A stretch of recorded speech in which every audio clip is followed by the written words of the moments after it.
Since the end of the war in Vietnam, American armed forces had enjoyed a decade of relative peace until a strange set of circumstances brought elite units into armed conflict on the relatively unknown island of Grenada. This tiny dot on the map is strategically important because it guards the southernmost access to the Caribbean. Here, Cuban construction engineers were extending the runway at Point Salines to 2 miles, long enough to take any Soviet bloc military aircraft. This, coupled with other recent events on the island, impelled President Ronald Reagan to finally take action in October 1983. The island, independent since 1974, had been a cause for American concern since 1979, when a left-wing government under Morris Bishop seized power and began encouraging Russian and Cuban investment. When Bishop was himself deposed and executed by Army Chief General Hudson Austin, the United States responded to appeals from neighboring Caribbean islands to do something about the situation. There were also fears that American medical students on the island could be held hostage. A combined airborne and amphibious assault, codenamed Urgent Fury, was laid on, involving the U.S. 75th Ranger Regiment, 82nd Airborne Division, and 22nd Marine Amphibious Unit, flagship of the task force being the helicopter assault ship USS Guam.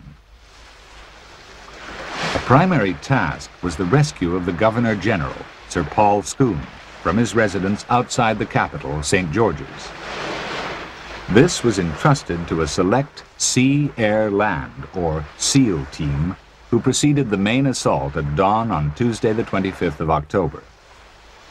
As the U.S. Forces elite, SEAL teams are trained in all forms of amphibious and airborne infiltration techniques. Even as the SEALs set off on their mission, 400 Marines from the 22nd MAU began embarking in their choppers from the USS Guam to secure Pearls Airport near the eastern tip of the island.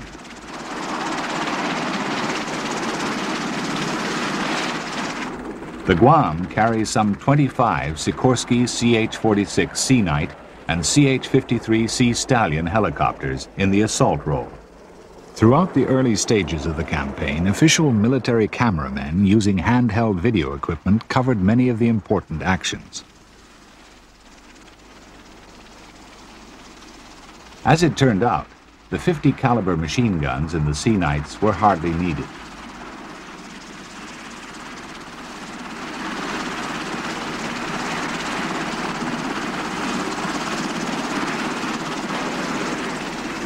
The flight to target was uneventful, and the silver beaches welcoming.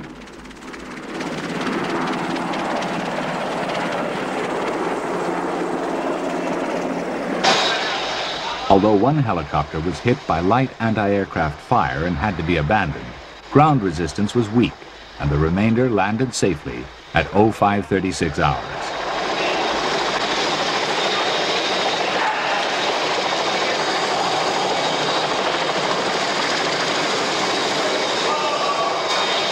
The Marines fanned out from their helicopters and took cover after eliminating the Soviet-supplied anti-aircraft guns. But they looked in vain for organized opposition from the Grenadian regulars guarding the airfield. The tougher Cuban troops on the island were concentrated at Point Salines.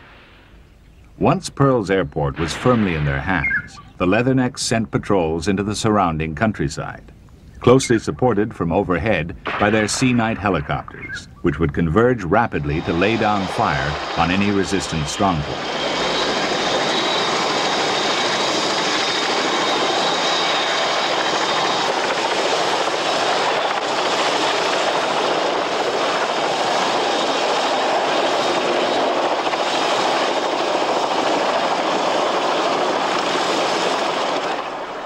Now it was the turn of the Rangers to secure Point Salines airfield by means of a parachute drop from 500 feet, which is too low to allow the reserve chute to be deployed if the main one fails. The Rangers' 1st Battalion dropped successfully on target and accomplished their objective in record time, clearing the runway for the arrival of the 2nd Battalion. Initial airborne assault into here by the 1st and 2nd Ranger Battalion was about 7:15 in the morning, which was there was some live fire. The aircraft themselves were receiving anti-aircraft gunfire. and we jumped in at 500 feet. Second Ranger Battalion jumped in with no reserves, counting only on a T-10 to employ, and we hit the airfield, moved up into the ground surrounding that area, and started sweeping over this area where the enemies were firing back at us.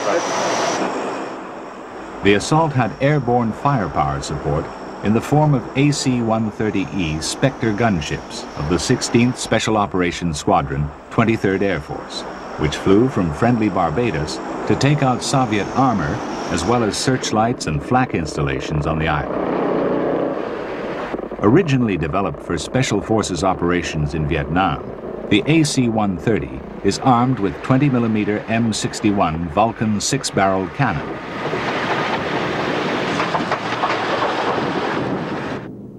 And carries sophisticated low-light television and infrared scanning equipment.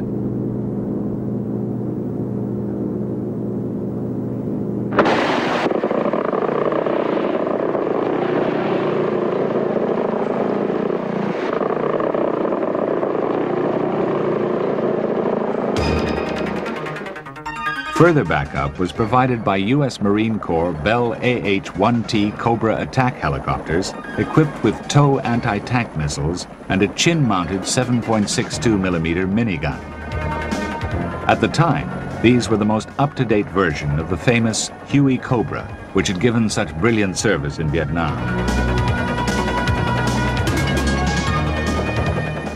They hovered constantly overhead as the Rangers began to advance inland from Point Salines, while the Cuban commander, Colonel Pedro Tortolo, fled to the sanctuary of the Soviet embassy in St. George's.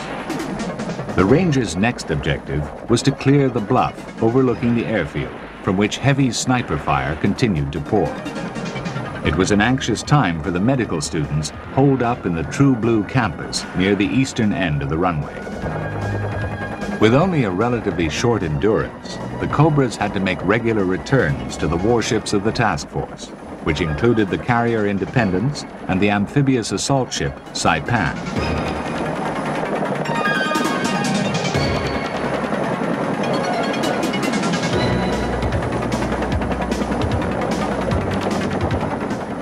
The helicopters did not escape entirely unscathed, though, and several had to be hosed down to prevent fires breaking out as a result of anti-aircraft hits.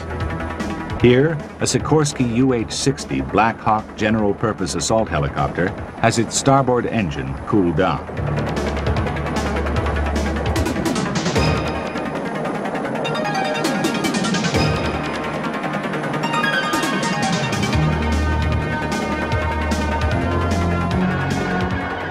As the remaining Cuban and Grenadian forces were pushed back from the perimeter of Point Salines Airport, still resisting fiercely in places, transport aircraft began arriving with reinforcements and heavy equipment.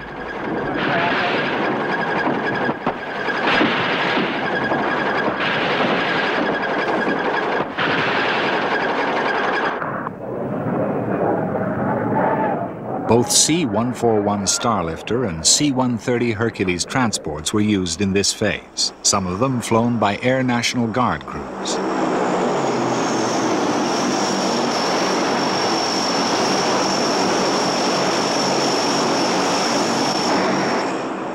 These aircraft were to bring in over 5,000 men of the 82nd Airborne with all their supplies and equipment.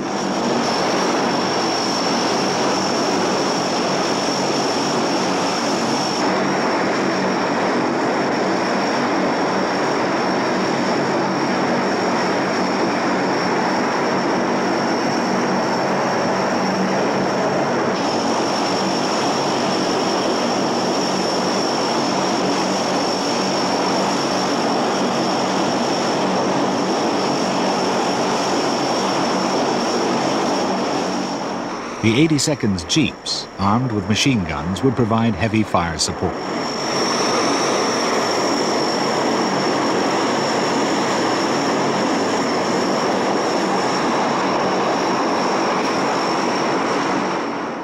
After repelling 2 Cuban counterattacks, the Rangers reached True Blue campus to the relieved cheers and laughter of the 130 medical students there.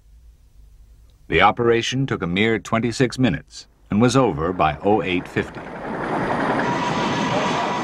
The following afternoon, The remaining students at Grand Anse campus had also been rescued by men of the 2nd Ranger Battalion. That was great. Number 1. Wait.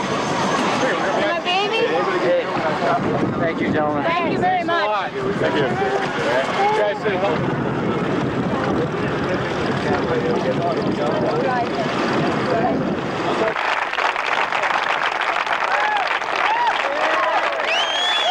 We're down here glad to see you all, as I hope you are to see us. General?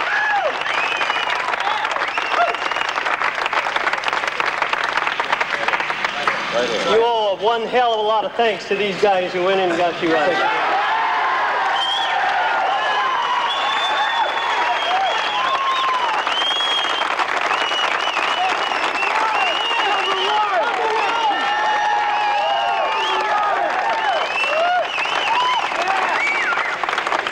Why don't you address them? I think they'd love Yeah, if I could have your attention just a minute, please. Settle down. We got the mission to go in and pick you up, and we're trying to figure out the best way to do it.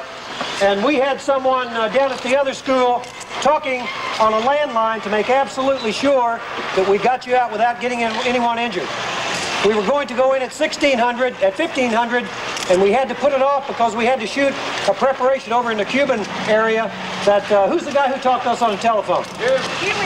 Okay, great. Oh, him, that way. No, I mean the guy down there. Okay, so what we did, they flew the helicopters in off an aircraft carrier, and in a very, very short order, we put the operation together, coordinated the fire support, and thank goodness they were able to put 130 Rangers out of the 2nd Ranger Battalion in Fort Lewis, Washington, on the beach for you.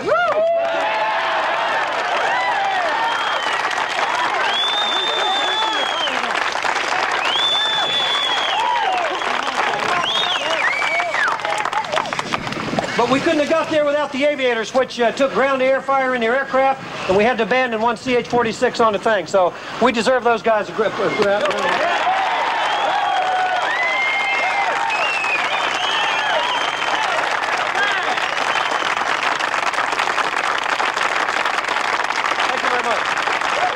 After a brief address by Lieutenant Colonel Ralph Hagler, the medics were evacuated by helicopter. Ted Morse, Brian Salter, Herb Moeller, Dave Briscoe, Canadian Embassy, United States Embassy.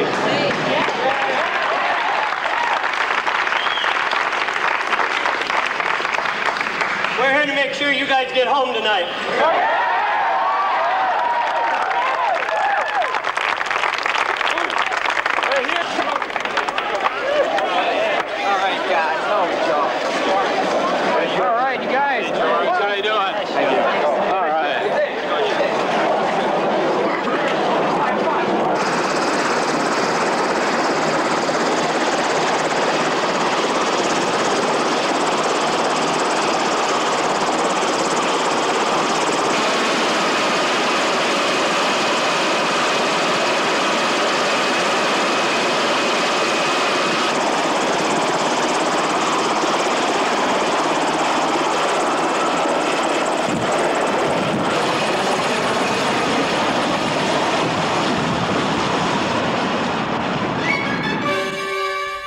Reinforcements continued to build up. Among them, these OH-6 Kayusk light recce helicopters used by the 82nd Airborne Division.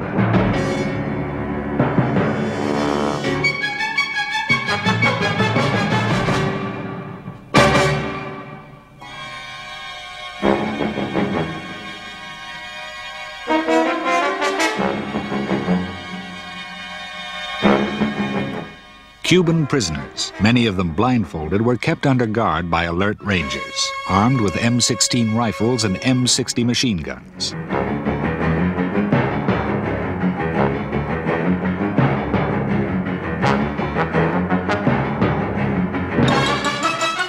Doctors administered first aid to the wounded, some of whom included civilian bystanders.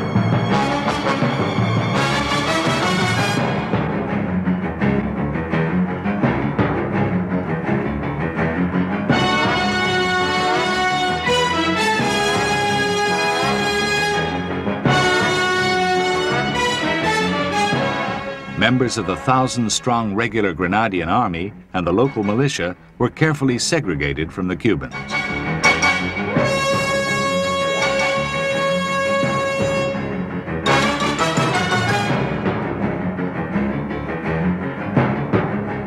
While all this was happening, the SEALs, who had been sent in to rescue the Governor General, had been involved in a fierce firefight and suffered heavy casualties.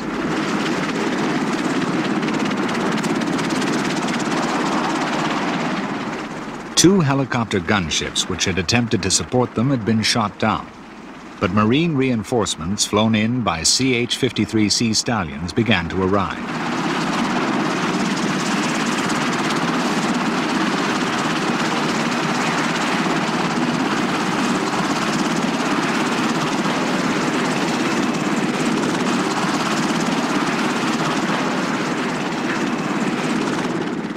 Marine officers quickly issued orders for the new arrivals to deploy. Caution still had to be exercised because of the danger of lone snipers. Despite the dangers, the Sea Stallions continued to shuttle between the ships and shore, bringing in ammunition and evacuating the wounded.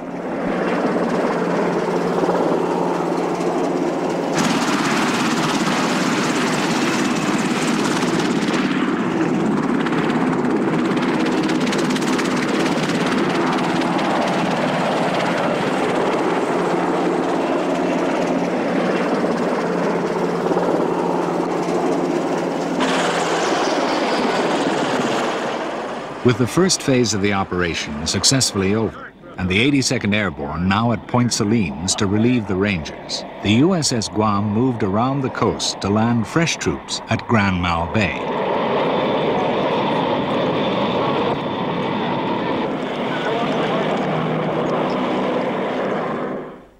At first light on Wednesday morning, the Marines at Pearls Airport were also flown by helicopter to take part in removing the remaining pockets of resistance in and around St. George's.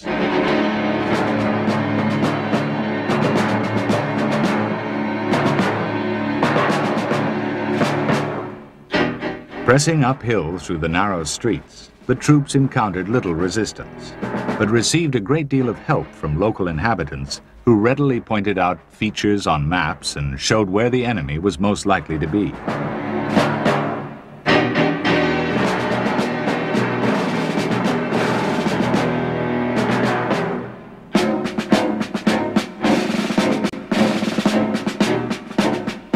Throughout the 3 days of the campaign, the sound of helicopter rotors was never far away, as troops were deposited quickly and accurately to seize tactical targets.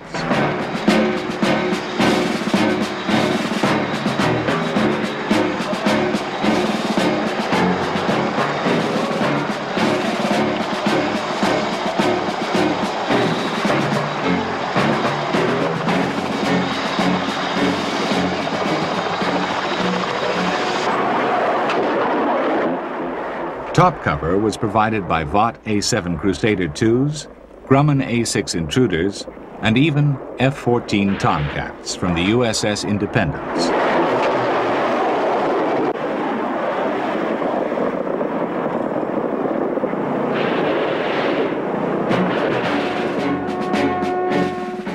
On the ground, the Rangers, Marines, and airborne forces advanced carefully, leaving few stones unturned. This policy minimized civilian casualties and resulted in only 18 Americans dead, with 113 injured. 24 Cubans and 16 Grenadians also died, a small toll for a country's liberation.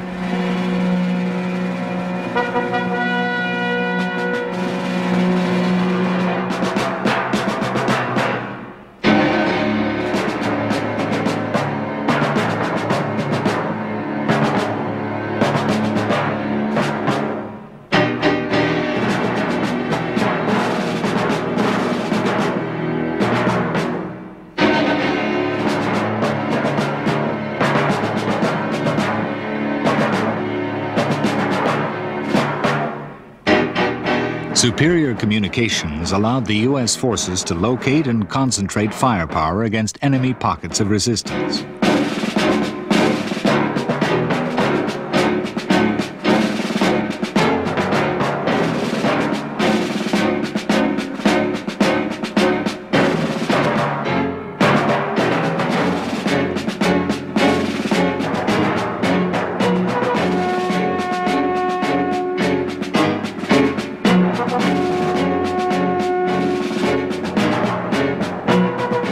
Most of the Grenadian locals took the invasion in their stride, literally in this case.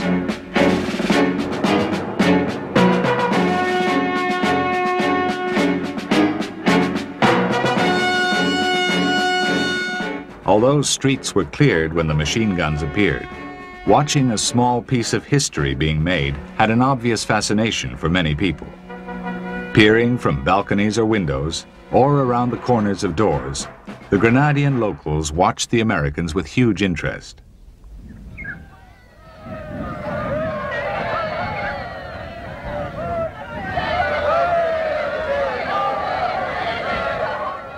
In many places, the welcome was rapturous, and plenty of people were surprised at the number of black faces among the troopers. Cuban propaganda had not led them to expect white Americans taking orders from black officers.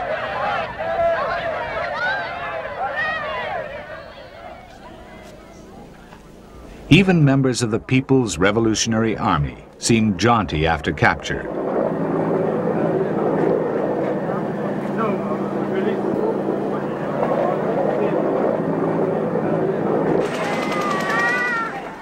While the children thought it was all a wonderful adventure, of course.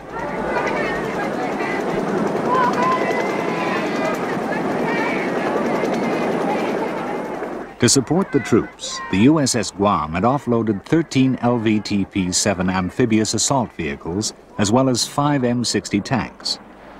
Jeeps, some armed with tow anti-tank weapons, also played a significant part in reducing the opposition, as well as doubling as prisoner transport.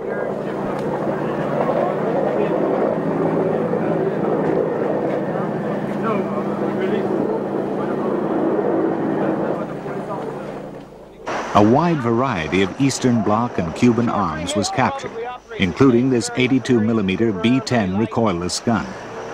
Despite its antiquated appearance, it is light and can be easily moved around and served by 2 or 3 men.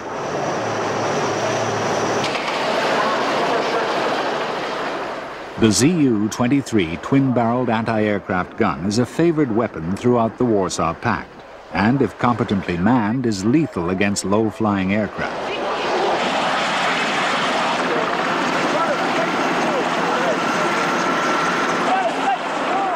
Even more efficient was a quadruple-barreled heavy machine gun, which was towed away for shipment back to the USA.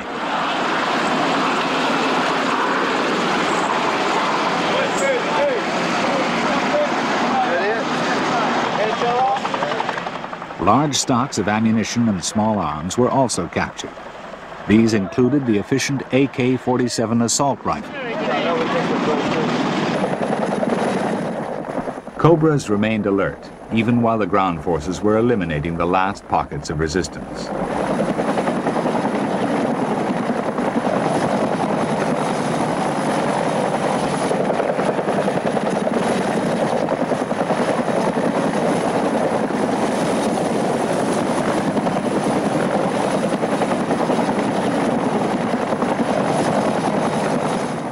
Then the International Press Corps arrived in strength to see for themselves what was happening, while an M60 tank stood guard on the skyline.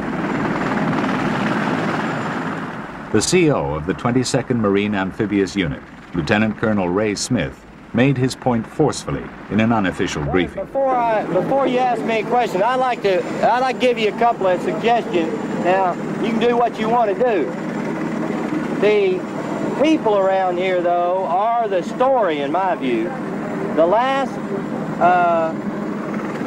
however many days it's been, since Tuesday morning, within 20 minutes after we landed, I personally landed, within 20 minutes after I personally landed, and I've Pearl airfield, up north, on the north side of the island, I had many of these people coming up telling me how glad they were we finally came. Now, that's not what I've heard around elsewhere, but I'm telling you, everywhere we've gone, I've got people telling me, God, I'm glad to see you. Finally, it's happened. I've been waiting for 4 years for this, and I'll guarantee you, I please ask you, go out there and ask them. They're standing around there now. And If you find one that don't say that, I'll be surprised. Basically, let me give you an example of why they were glad. I asked people up at Pearls when I first got here, within 2 hours after we landed, I asked a couple of the civilians that came up to talk to me, how were we going to tell the communists and the People's Revolutionary Army soldiers from the militiamen and the civilians? And they told me, look for the brand new big cars. Now, that's their statement. Look for the brand new big cars. Those are the communists.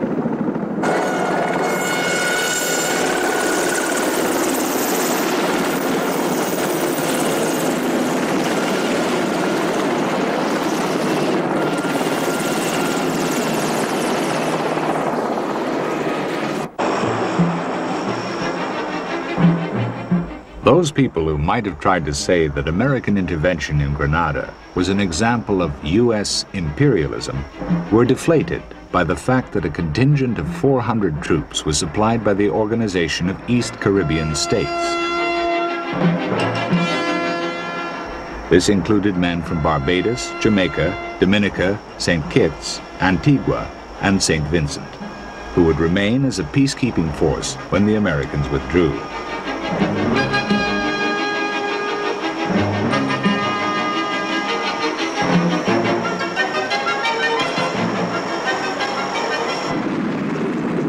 The last strong point to be reduced on the third day of the invasion was the Cuban barracks at Edgemont, where some 400 communists were thought to be holed up.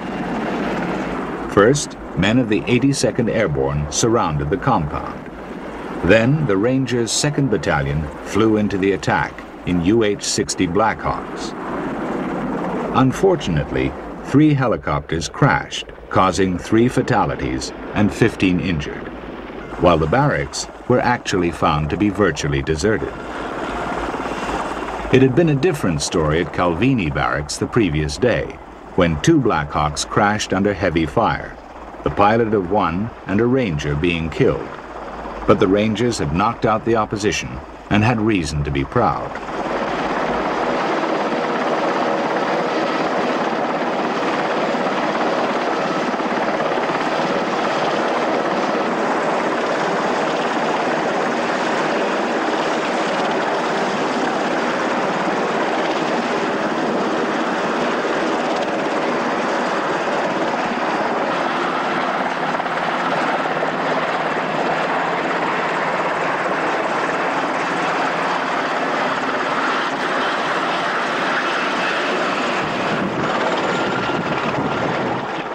Then it was time to relax, time to take off combat kit and prepare for the flight home.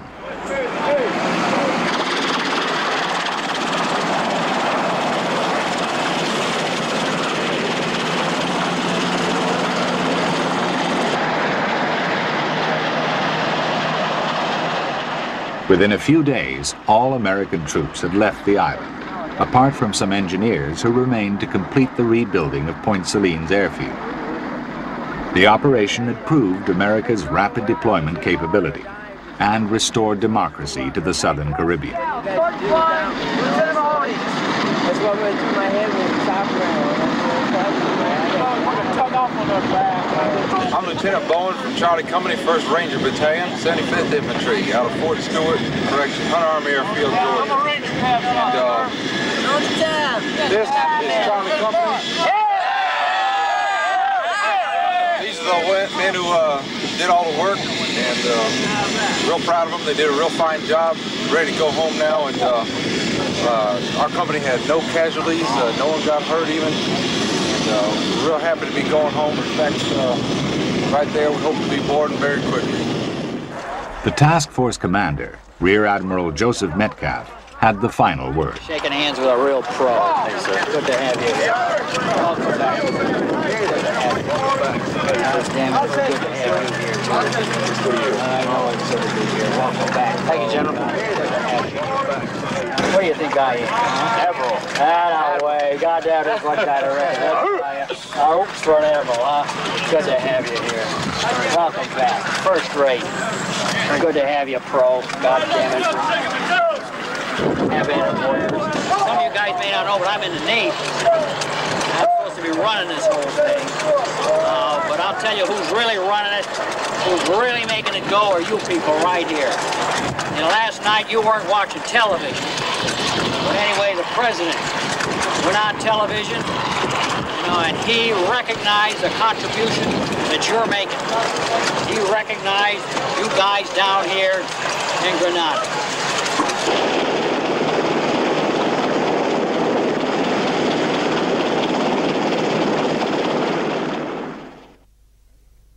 In 1983, American military involvement was also stepped up on the other side of the world, in the Middle East, where Iran and Iraq had been at war since September 1980. In August 1983, this conflict took a new turn when Iraq declared a naval exclusion zone. The states surrounding the Persian Gulf supply over a third of the world's crude oil, and any disruption in the steady flow could have a crippling effect on Western economies. Both Iran and Iraq were determined to keep their own oil flowing to pay for the war. Iraq had the advantage of an overland pipeline into Turkey, but Iran's exports almost all went by sea, funneled through the narrow straits of Hormuz.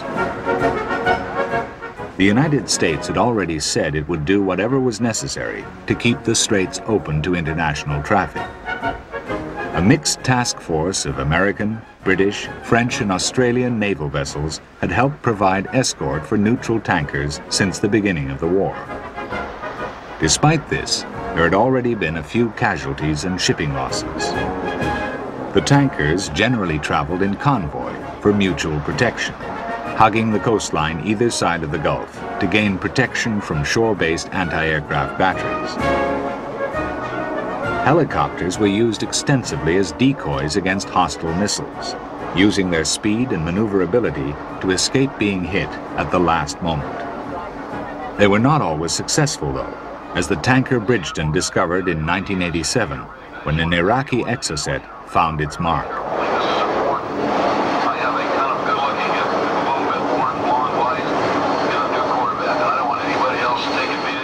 Extra protection was provided mainly by U.S. warships, operating in rotation from both the Atlantic and the Pacific. To begin with, each unit stayed on station for 4 months, but this was reduced to 2 as the shooting war got hotter.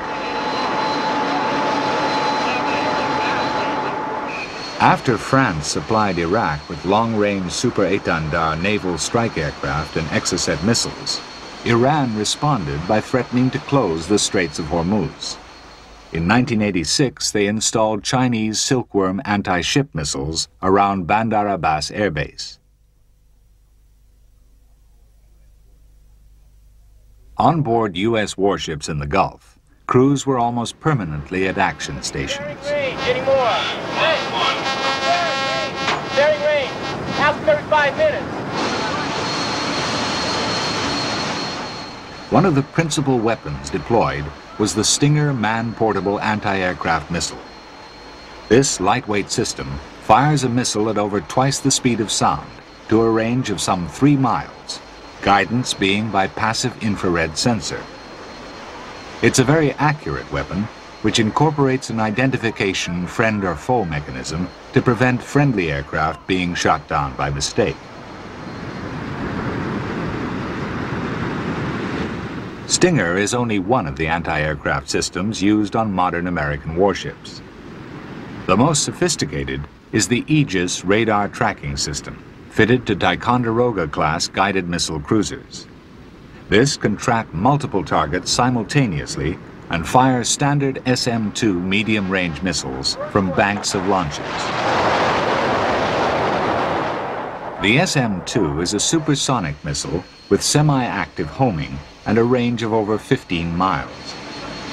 It was, unfortunately, one such missile fired from the USS Vincen, which accidentally shot down an Iranian A-300 Airbus in July 1988, killing all 286 people on board. The ship's captain said they had the aircraft identified as an F-14 Tomcat, but no one has satisfactorily explained why, because an F-14 is only a third the size of an Airbus. As a purely defensive measure, U.S. warships can also dispense chaff to confuse the radar guidance on some forms of missile. A number of merchant ships were fitted with similar systems as the war dragged on. One of the most potent weapons deployed in the Gulf War was the French Exocet, fired from Iraqi Mirages, Super Étendards, and Frelon helicopters. The AM-39 is a radar-guided solid-fueled missile, which drops rapidly to wavetop height after launch to help prevent detection. Flying just below the speed of sound, it has a range of over 40 miles and a 364-pound warhead, which had already proved its destructiveness in the Falklands War.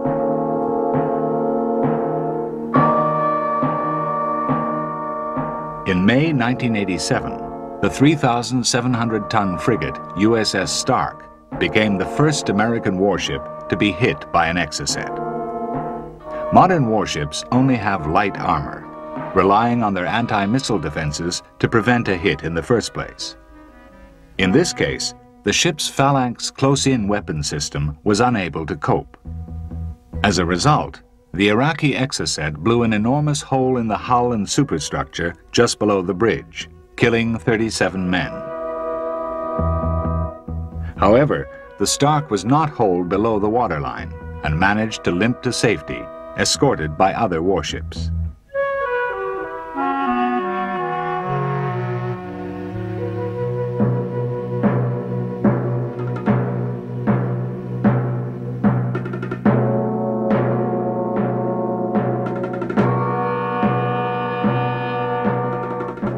Clearing up the damage and preparing the bodies for burial was still a heartbreaking task for men who thought they were helping to keep world peace.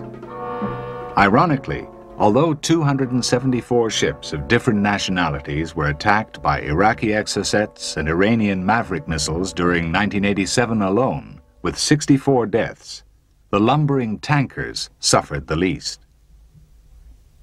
As well as missiles, mines were also a constant danger. During 1987, Iran intensified its mine-laying activities.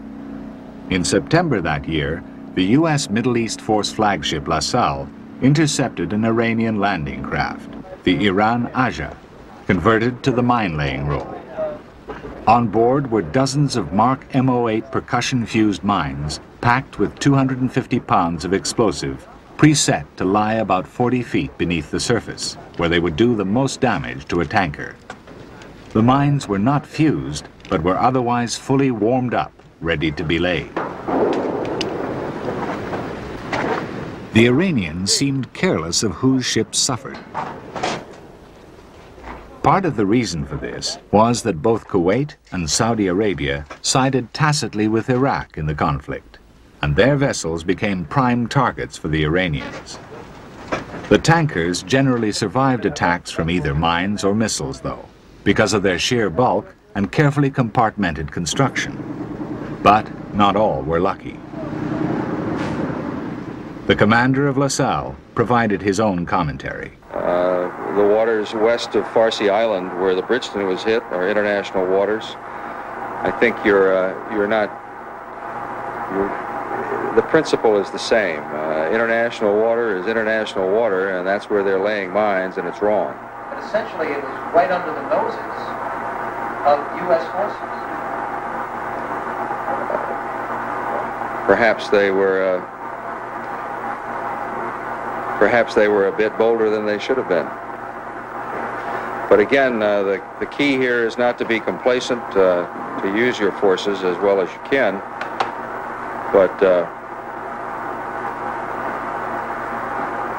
it certainly indicates that the Gulf is still not a safe place to sail, but we're here to do a job. U.S. naval forces also became well used to keeping prisoners from sunken Iranian and Iraqi ships under close guard. They were held, individually handcuffed and lying on stretchers in secure places such as helicopter hangars aboard La Salle. Although the United States was not at war with either combatant, despite having crossed swords with both over recent years in the Lebanon and during the Tehran embassy hostage crisis, official U.S. policy throughout the Gulf War was that of an umpire.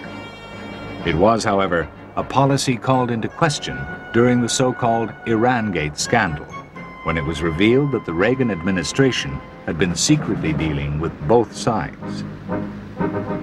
Most captives came from small gunboats, for as the untidy war of attrition dragged towards an end, the Iranians resorted to the use of tiny coastal craft, fitted with RPG-7 anti-tank missile launchers and 23mm anti-aircraft guns.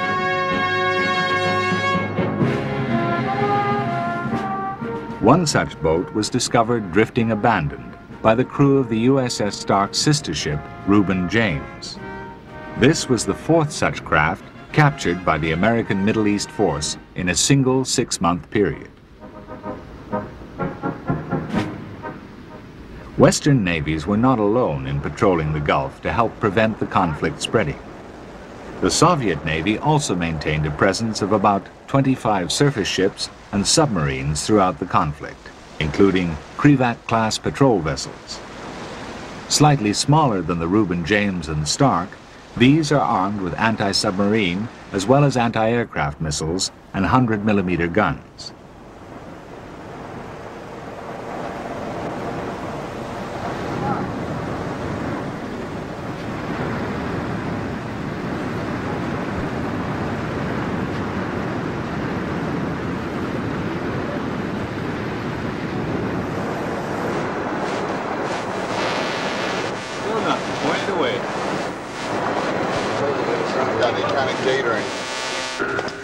Despite the fact that both superpowers were anxious to avoid a confrontation in the Gulf, which could have led to global escalation, helicopters kept an alert watch and gun crews were closed up during such encounters. Iranian SRN-7 hovercraft were another common sight. The British Royal Navy maintained a force of around 12 ships in the Gulf Battle Group until the final ceasefire between Iran and Iraq in August 1988.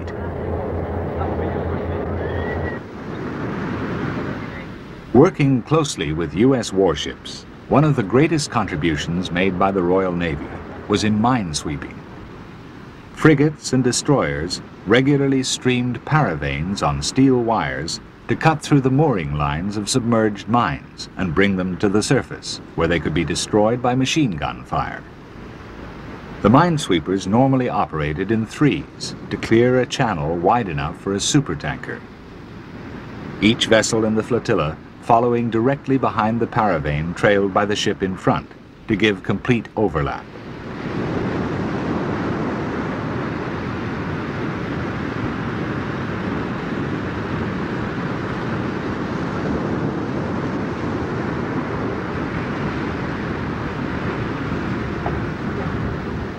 At the end of each run, the paravanes would be hauled inboard to be checked over prior to the next operation.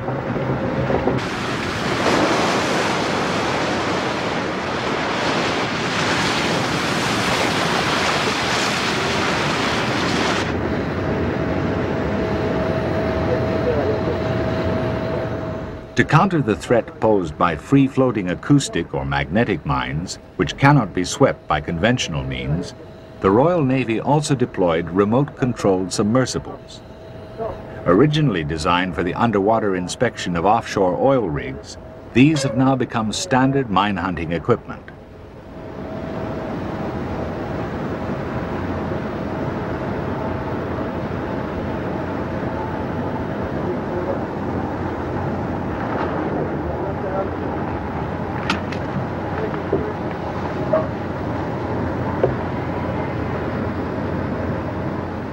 Wire-guided, they are fitted with searchlights and television cameras, as well as active sonar, and patrol directly ahead of the mine-hunting warship. On searchlight. On searchlight, sir. There's the MDC. Roger, there's the MDC. Okay. From left 350. Left 350. Reduce speed. Value E. 3 yards by B, 2.5 yards. Yard of shadow, possible mine.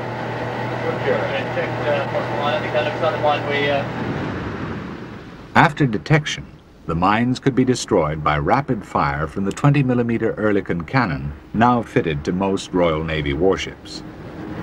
One of the most modern British vessels on the scene was the Type 42 destroyer HMS York, which was only commissioned in 1985. These missile-armed ships are specifically designed for area-air defense.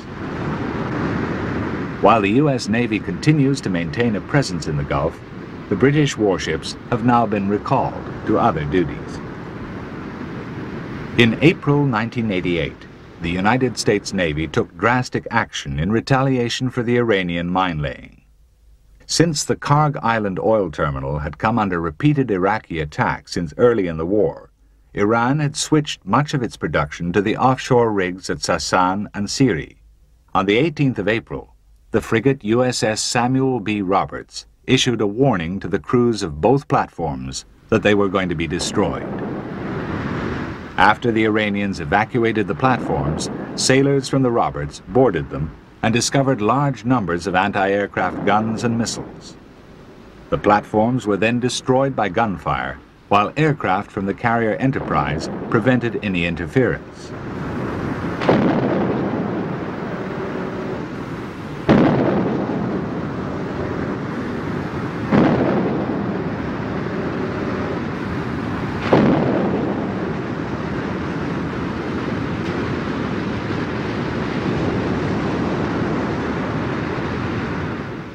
Empty shell cases could be seen bobbing in the water.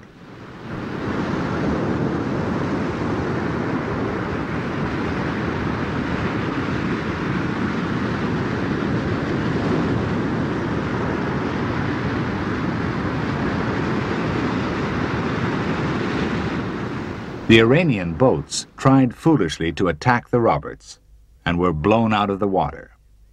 President Reagan said, "If they threaten us, they'll pay a price."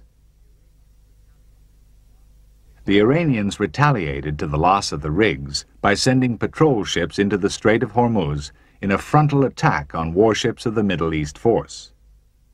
Once their intentions were clear, American frigates engaged them with their 76mm bow guns and sunk them.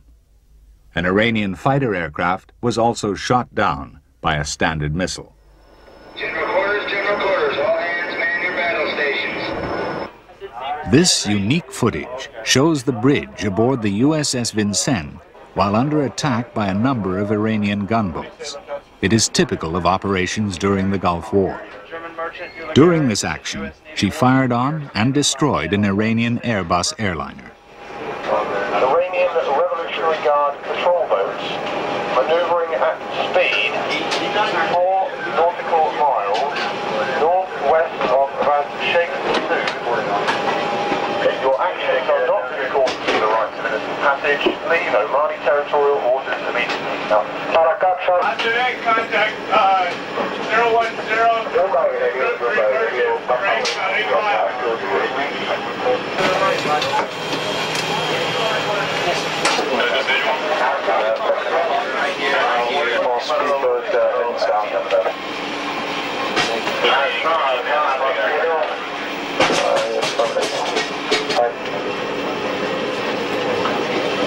He says it might be one of the recoilless rifles on the activist, but I can't tell for sure. 354 true and about 5.5. It is a large contact.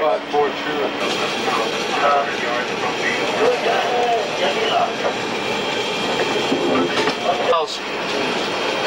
Still inbound. One appears to be going out to starboard and one's in the middle. I'm just off the starboard bow, has a machine gun on it, 46.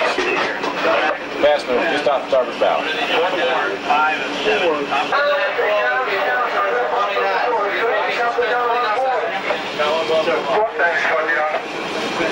350 is inbound. Relative.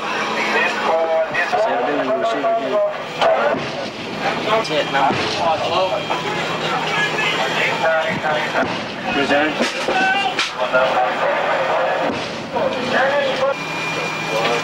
Very well. The contact, bring the contact on port beam.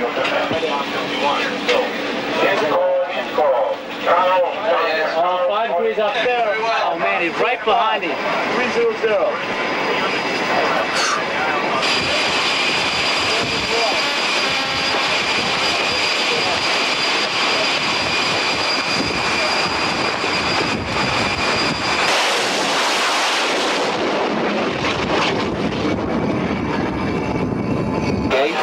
We had him, got it. That was a dead on.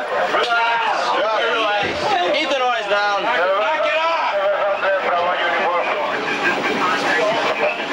Direct hit on the airplane? Yes. Okay. Direct hit. Direct hit. President hold the ship crossing the Iranian declared war zone line.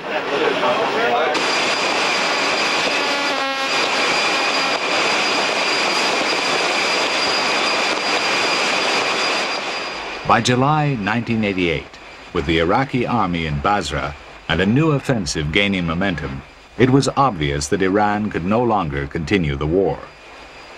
Ceasefire talks, encouraged by the United Nations, commenced on the 8th of August, after the Iraqis voluntarily withdrew from the captured territory, and peace negotiations began in Geneva on the 25th of the same month. The 8-year conflict was finally over. The North African state of Libya is another world trouble spot of grave concern to the United States. Here, the formerly friendly monarchy was overthrown in 1969 by the Islamic fundamentalist leader and political anarchist Muammar Gaddafi. Under Gaddafi, Libya has become a haven for terrorist organizations from all over the world. The U.S. Sixth Fleet in the Mediterranean has been keeping close watch off the Libyan coastline for many years. There have been several clashes between Libyan and American aircraft, notably over the Gulf of Sidra in 1981, when aircraft from the USS Coral Sea splashed 2 Libyan fighters. The principal Libyan combat aircraft are the MiG-23 Flogger, MiG-25 Foxbat, and Su-22 Fitter, plus some French Mirage F-1s and 5s. Then in January 1986, Gaddafi drew a line of death across the Gulf of Sidra, openly challenging the United States to take action in support of international maritime law. From the end of January 1986, A-6 Intruders, A-7 Corsairs, F-14 Tomcats, and F-18 Hornets began flying almost constant combat air patrols from the carriers Coral Sea and Saratoga.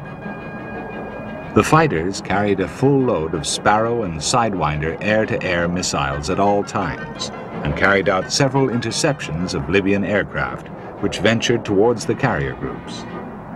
In every case, during this phase of operations, though, the Libyans made no hostile moves and meekly allowed themselves to be turned back inland. In March, reinforced by the USS America battle group, U.S. ships crossed Gaddafi's line of death for the first time. The Libyans responded by sending out Nanuchka-class missile corvettes, one of which was sunk by a Harpoon missile launched from an A-6, and another damaged. In this slow-motion infrared sequence, a missile can be seen leaving the aircraft and hitting one of the Libyan vessels. Now, in response to a new wave of terrorist attacks in Europe, planning began for a major operation to teach the Libyan leader a lesson. On the 14th of April, President Reagan gave the okay for direct action against military barracks, airfields, and terrorist training camps at Tripoli and Benghazi. The U.S. Sixth Fleet would be reinforced by Air Force F-111 strike aircraft flying from bases in the United Kingdom. At RAF Lakenheath, 24 F-111Fs of the 48th Tactical Fighter Wing rolled out of their shelters and began to take off at 1800 hours.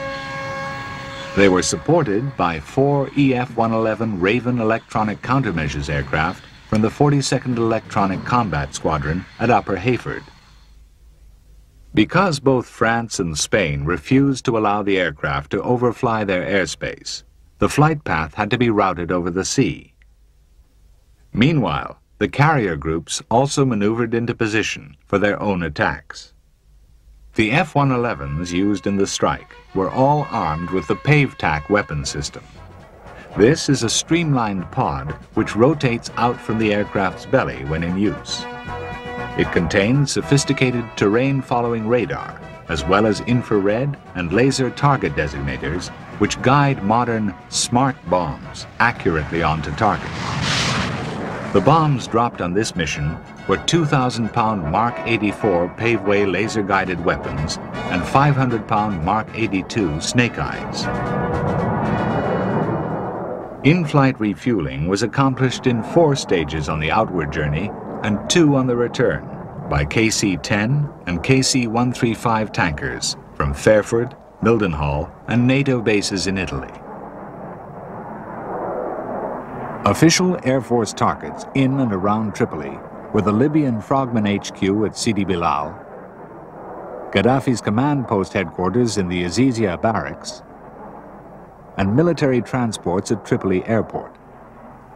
The Navy was tasked with striking an alternative command post at the Jamahiria barracks in Benghazi and the air defense base at Benina.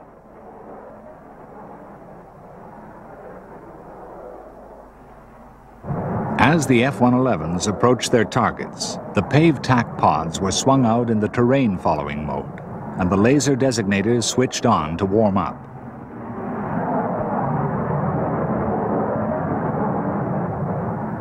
These sample infrared line scan images show first the approach to the coast. Next is the low-level bombing run on the Azizia barracks.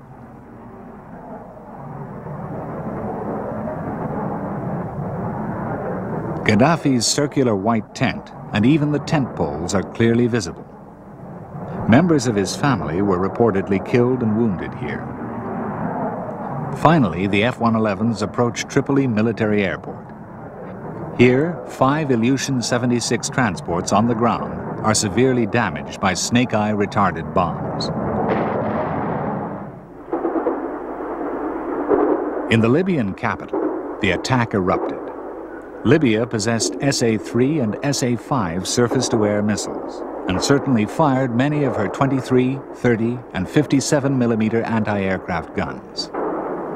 Since the attack on Tripoli lasted only 11 minutes, and the defenses were not on alert, most of the fire loosed off by the defenders was certainly much too late, the gunners and rocket men actually firing wild. Despite the use of precision bombing methods, some weapons landed off target in a number of city areas.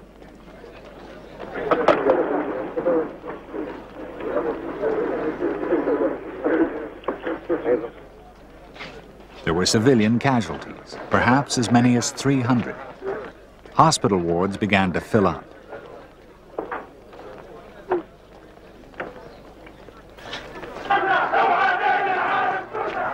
The exasperated Libyan militias vented their anger.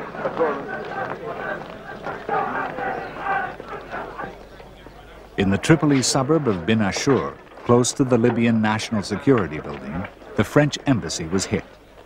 The Swiss and Iranian embassies were also slightly damaged.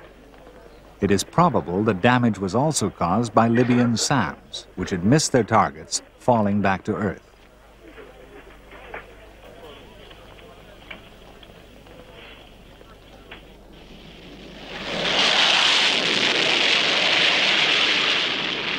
For the attack on Benghazi, the Navy's carriers Coral Sea and America launched 24 A-6 intruders. 6 FA-18 Hornets were also dedicated to the attack.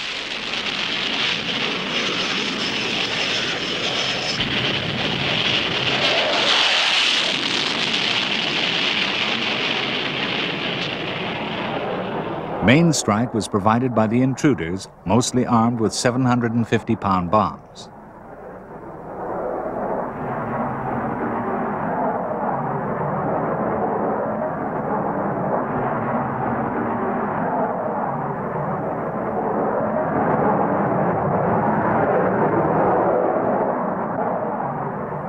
harm anti-radiation missiles which home on the radar emissions of enemy detection, and gun and missile guidance radars were also employed. And these certainly accounted for a complete missile battery south of Benghazi.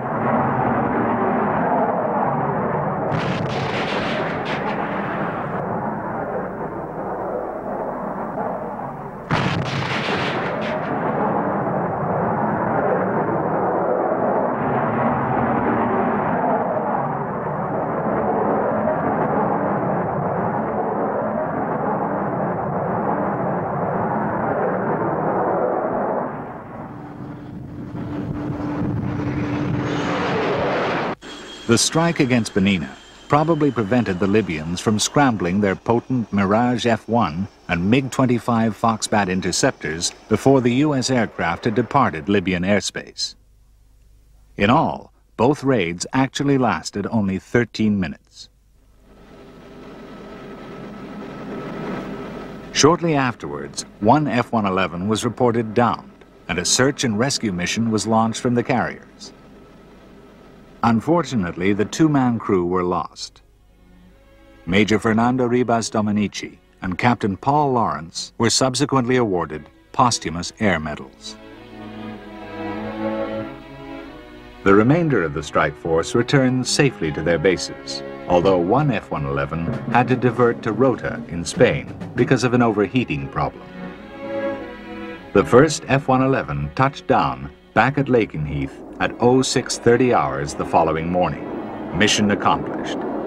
Later reconnaissance by high-flying SR-71 Blackbirds from Mildenhall confirmed the accuracy of the strike, performed at night after a grueling 6-hour flight.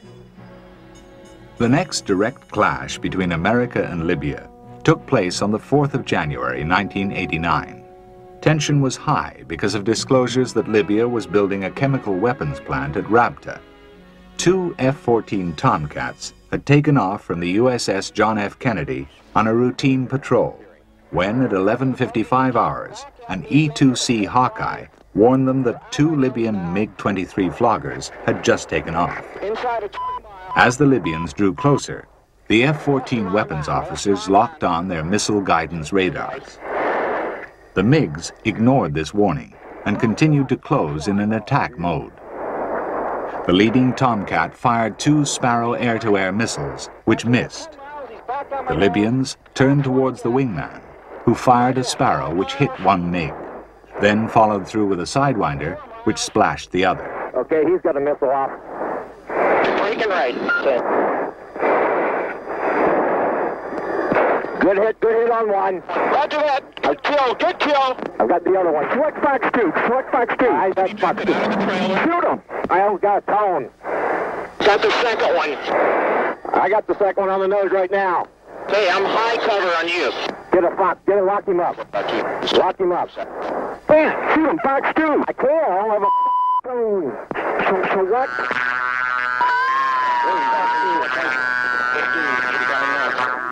Good kill. The two MiG pilots ejected safely, and the Tomcats turned back towards the carrier. Okay, Maestro, let's head north. Okay, port side, high, I'm coming down hard. The U.S. Armed Forces had demonstrated once again that America will not give in to international terrorism.